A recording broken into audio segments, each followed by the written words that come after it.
Muito bom, galera. Então, mais um vídeo extraordinário aí aqui pro canal. Então, sexta-feira a gente teve hoje pipocando aí lá na outra rede social essa matéria, tá? Essa matéria é divulgada nesse site aqui, O Petróleo, que fala do XPML, né? O nosso maior fundo de tijolo aí da bolsa, fundo com quase 8 bilhões de ativos, e a matéria fala: fundo em crise financeira precisa vender imóveis com urgência. E aí, obviamente, só se fala disso aqui. Baroni já fez live, outros produtores de conteúdo também já falaram sobre, e aí eu decidi fazer aqui a minha parte, trazer um pouco de luz sobre esse assunto, tá bom? Mas antes de entrar no conteúdo, quero pedir para você dar aquela força pro meu canal. Se você ainda não é inscrito, aproveita, já se inscreve aí, deixa o seu like. Se você não quiser perder nenhuma novidade, já clica aí no sininho, tá bom? E na descrição aqui eu deixei alguns links que podem ser interessantes aí para você, como o método FQ, que é o meu método de seleção de fundos imobiliários. Tem o link também para minha comunidade de milhas e investimentos, tem o link para minha assessoria, tá bom? Então, galera, vamos lá, né? A gente olha aqui para essa notícia, lê essa notícia aqui, e quando você olha para a estrutura aqui que a gente tem, fica bem nítido que esse foi um tipo de conteúdo produzido por IA, tá? Justamente porque a categorização aqui, né, a setorização do artigo tá aqui por numeral, listado. A gente vê comentários mais genéricos, não tem o mesmo nível de profundidade que um analista, né? Então a gente vê aqui informações bem mais genéricas, bem mais gerais mesmo, né? Então isso acaba levantando ali a hipótese de que foi um material feito por IA. E aí eu também peguei aqui essa matéria, peguei o texto e coloquei em algumas ferramentas de detecção de IA, e a gente vê, né, 62% de que provavelmente foi feito por IA, 75%, teve uma que bateu 100%. Beleza? Então, primeiro ponto que eu quero trazer aqui: cuidado onde vocês estão consumindo conteúdo. Cuidado onde vocês estão buscando conteúdo para poder tomar decisões de investimento, tá bom?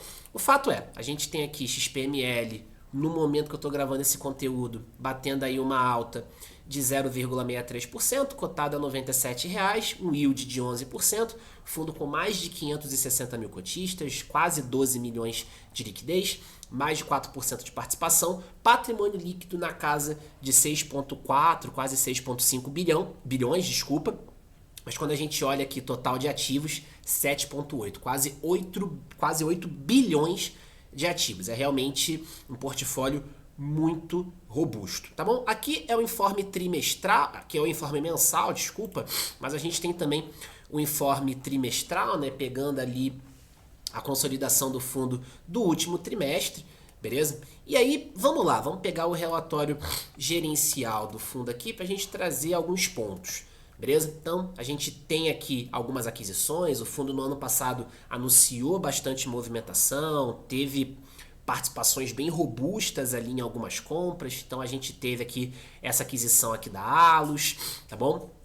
Onde o fundo vai ter que desembolsou 234 milhões, conseguiu cerca de 164 com a emissão que estava rolando. O fundo tem uma parcela de 161 milhões que vai ser paga lá em 2027, tá? O fundo tem algumas obrigações financeiras aqui, né? Tem uma obrigação de 63 milhões de reais que vai ser paga, que tem que ser paga agora em dezembro de 2025, beleza? Referente aí ao Jundiaí Shopping. A gente tem ali uma necessidade também de desenvolvimento. Desculpa, essa aqui é do Faria Lima, tá? Esse desembolso vai ser ao longo aí do período de obras, mas a gente também tem uma outra necessidade aqui de pagamento, aqui, boa, que é com relação ao portfólio da Sim, tá? Uma parcela de mais ou menos 629, quase 630 milhões para ser desembolsada ali em dezembro de 2025. Então, nesse ano de 2025, tá, de obrigação aqui de imóvel, a gente está falando ali de mais ou menos uma necessidade de 700 milhões de reais, tá? Quando a gente vem para o relatório gerencial, a gente tem aqui o cronograma de desembolsos e recebimentos para 2025. Então, com base no relatório de janeiro, o fundo tem um caixa de 651 milhões, tem uma parcela aqui de alienação, tem a necessidade do Jundiaí, tem a necessidade do portfólio sim, tem 17 milhões aqui do Praia de Belas também. Então, olhando só para isso, só para caixa, necessidade de desembolso e recebimento, a gente teria aqui a conta fechando em menos 49 milhões de reais em 2025. O fundo vai quebrar? Não! Tá? O fundo é um fundo muito robusto, de quase 8 bilhões de patrimônio. O fundo tem uma boa geração de receita, tá bom?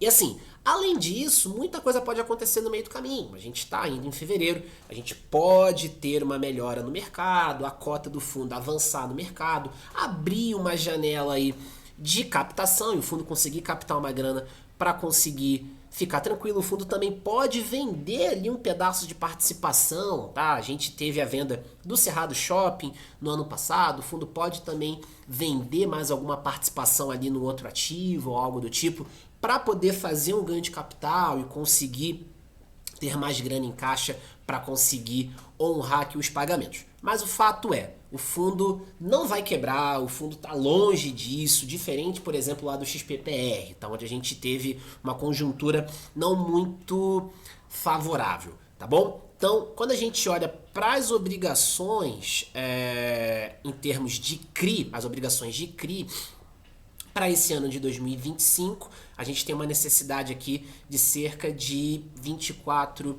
milhões de reais. E aí eu vou trazer o informe trimestral, tá? Só para a gente poder dar uma olhadinha, beleza? O quanto que o fundo teve, olhando só para os 5%, né? Porque lembra, o fundo tem a obrigação de distribuir 95% do resultado do semestre, tá? Então, ó, quando a gente olha para o resultado acumulado no trimestre, semestre, a gente vê um resultado, isso 2024, o resultado financeiro que excede 95% de 15 milhões, beleza? Então aqui, a gente tem um fundo que tem uma boa tranquilidade ali para gerar caixa, para gerar receita, é um fundo muito ativo, beleza? A gente pode ter venda ao longo desse ano. Se o mercado melhorar, a gente pode ter novos ativos entrando aí para o portfólio, a gente pode ter alguma venda mais oportunística ali, destravar valor. Então assim, a gente precisa ter cuidado, né? Onde que vai consumir esse conteúdo e sempre entender, tá? Entender como é que tá a estrutura de capital, entender quais são as necessidades de desembolso, o tamanho do fundo, como é que tá a saúde do fundo, para a gente não acabar tomando uma decisão equivocada, tá? Então, de fato, o fundo tem algumas necessidades ali de desembolso de dinheiro forte em 2025, mas o fundo tem um portfólio robusto. Se o mercado ajudar, a gente pode ter ali ou uma emissão ou uma venda das posições de fundos imobiliários, alguma venda ali mais oportunística de imóvel, destravar valor. Se tiver emissão, beleza, o fundo consegue fazer uma emissão razoável, mas aí vai depender de mercado, tá bom? Então, o fundo tem uma boa geração, tá ali a princípio bem ajustado, uma alavancagem que a princípio, em relação ao tamanho do fundo, não é algo que machuca. Claro, tem ali alguns pontos de atenção, vamos ver se o fundo... O que vai acontecer, né? A gente também depende do mercado desenrolar para ver o que vai acontecer, se a gente vai ter venda, se a gente vai ter emissão de novas cotas, se o fundo vai, enfim, colocar essas parcelas a pagar, vai colocar isso num CRI para alongar essa dívida e aí vai aumentar a alavancagem. Então, tem alguns ICs para acontecer, mas o fato é, olhando para hoje, o fundo está saudável, o fundo está tranquilo, não há motivo para desespero, beleza? Então, cuidado com matérias desse cunho aqui, tá bom? Então, trazendo ali um conteúdo de forma mais objetiva, mais direta, para explicar um pouco sobre números ali do XPML11, beleza? Isso, galera, espero que esse conteúdo tenha ficado claro, espero que vocês tenham gostado. Reforço aqui, tá? A ideia não é que seja uma recomendação de compra ou venda, você não deve levar esse conteúdo com esse intuito, tá bom? Fique à vontade para tomar a sua decisão de investimentos, beleza? Reforço aqui os pedidos que eu fiz no início aí do vídeo, deixa o seu like, se inscreve, clica no sininho, tá bom? Caso tenha interesse, deixei alguns links aí na descrição do vídeo, tá bom? Então é isso, nos vemos no próximo conteúdo. Forte abraço!